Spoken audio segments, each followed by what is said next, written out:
दुखद खबर जहां आसुछि परलोकरे वरिष्ठ सांबादिक रतिकांत महांती भुवनेश्वर एक घरोई हस्पिटाल रे से शेष निश्वास त्याग करिसेंती। मृत्यु बेलकु तांकु 70 वर्ष बयस होइथिला। किडनी जनित समस्या जोगु से गत किछि वर्ष धरी असुस्थ होई चिकित्साधीन थिले।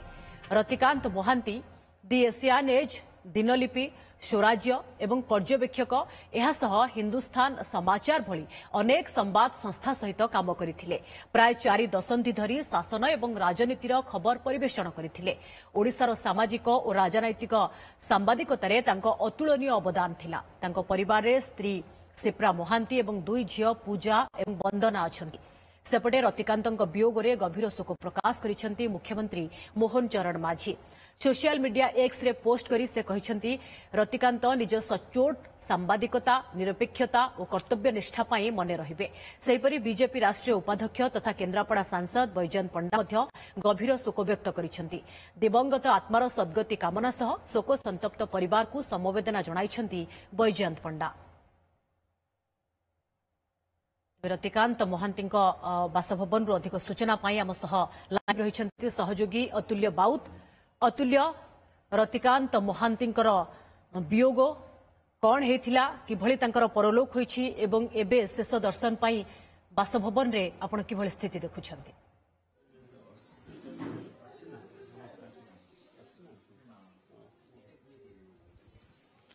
बिल्कुल बर्तमान परिवेश शोकाकूल रही परिवार रे किछि समय भितर मृतदेह आसी घर पहुंचब।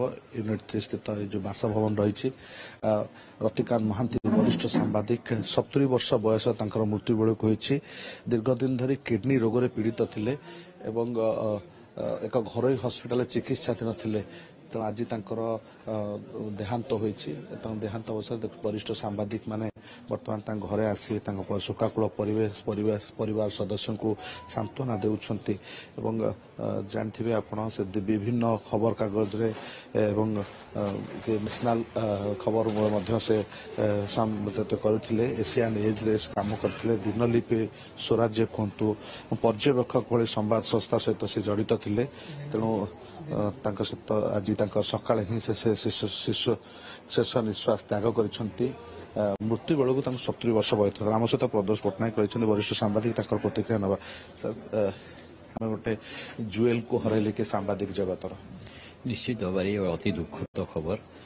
कारण रतिकांत खूब सान भाई भाया आनी सांबादिकता क्षेत्र को बहुत भल पिला निष्ठापर दायित्व तुले खूब निष्ठापर तुले एवं सचोट व्यक्ति हिसाब से तार बहुत ना था एवं दिनलिपि एवं अन्य खबरकागज सहित से जड़ित था निबिड़ भाव में जो कमटे से हाथ दिए जो खबरटे संग्रह करने रहे से खबर से निश्चित भाव से जिते परिश्रम पड़ो से करे।